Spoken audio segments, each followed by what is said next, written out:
time to till the soil with the tiles of teary tombs. Time to sow the holes in seeds with treads from tired tires. It's time to pry the playing cards from craven caves and stables. To save the breath the brave betray. To save the waves from staving boats the singer sails. Time to still the voice that dulls the pitch the players ply. It's time to stoke the huckster's hedge and charm the hoaxer's helper. To mount the fallen floor. To fly to further farms. Time to find a place to freeze and stay until the sticker stings. To stall until the winter burns. To look at how the hook is hung and hear the click the picture makes. It's time to make the molars match and catch the carp the carnies carve when armies flee, when flowers flare. Time to kiss the piston off and scribble on the scrimshaw. To flip the thought the question begs and can the tinny jar.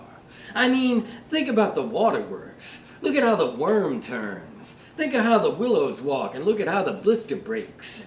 It's time to wear a riding cap from noon until the moon sets. Time to pull the paper up and grind the root to rice. It's time to trust the rusty train and train the testy teacher. To test the tricky teller.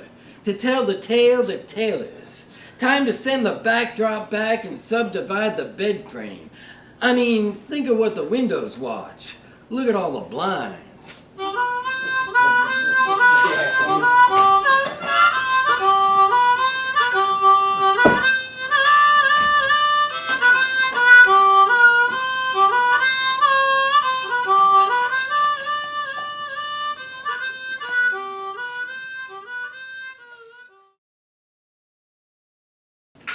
Around here, you hear loud sounds on the TV, wild-eyed gunshot, kick back on the couch and smoke your pot, bloodshot eyes on your iPod, a pile of pills sits next to your bills, your girlfriend left you in the parking lot, it's a P.T. Barnum country, it's a pawn shop world, an illusionary world, every time that flag's unfurled, you're worried about Iran or some kind of stand, Glenn Beck's ranting about conspiracy nuts, you think, you read, you analyze, find out the so-called experts are a bunch of dumb fucks.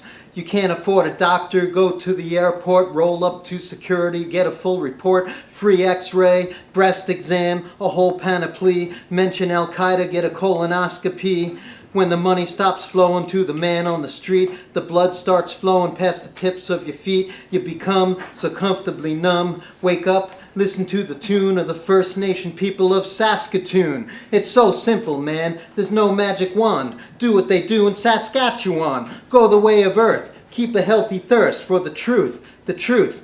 The truth is just trying to survive on the back roads of America.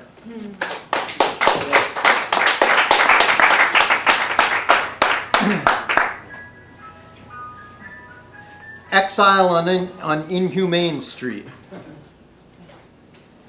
I stroll down Avenue A with Tahini breezes dripping from the corner of my mouth, passing a flat screen store window showing Hollywood Bang Bang, stopping for Italian with lanolini lanyards in my linguini. They say accents change every 50 miles, then why is it the wind changes every 50 seconds? Is it geothermal or ocean energy? Global warming scientists say stay away from oceans and deserts. What if I want to have your ocean for dessert? Feed it to the 950,000 homeless soldiers in America, invisible veterans. I'm giving rice advice. I'm pissed I can't make rice right. I'm amazed at your maze of maize and how much you make selling to high fructose corn syrup factories. You're a corn star, baby. I thought I heard Peter the McCarthy King urge the UN to declare Long Island a no falafel zone. He wants to fly them to Jordan in an extra falafelary rendition and torture them with ketchup. I heard today a Jewish family came home to Denmark in 1946 after being in exile in Sweden. After 3 years, the goose was still in the oven.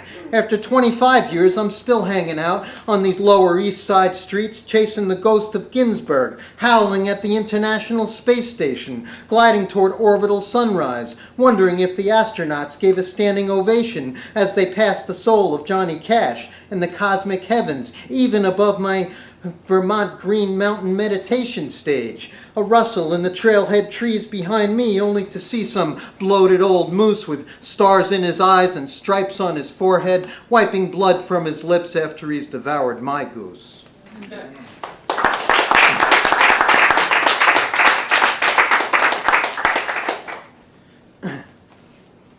tragic love poem about my love life. The language of you. If it weren't for the twisting willows constantly brushing across my face, I could have loved you. If it weren't for the illicit yellowness of the sun interrupting the pale ocean currents in my mind, I could have loved you. If it weren't for the oceans being used to or alluded to in every damn love poem, I could have loved you. If it weren't for the green and white needles on the snow-drenched terrain of your emotional psyche, I could have loved you. If it weren't for the hammer of the gods pulsing through your veins, if it weren't for me having to wind my way through the war zone of waterfalls and moose crap, bears attacking me while I'm just trying to empty out all this garbage from the back of my car, I could have loved you. I tried to love you, even through Moroccan villages and mint tea strewn across Main Street, through suicidal lust of journals on the campus of the poetic goddess of the dark where young girls want to be lesbians, but only until graduation.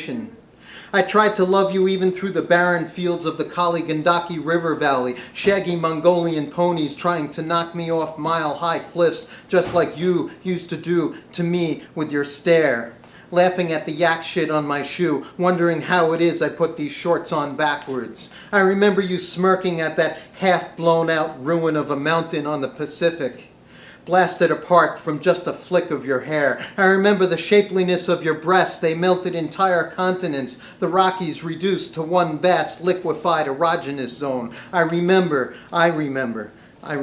you.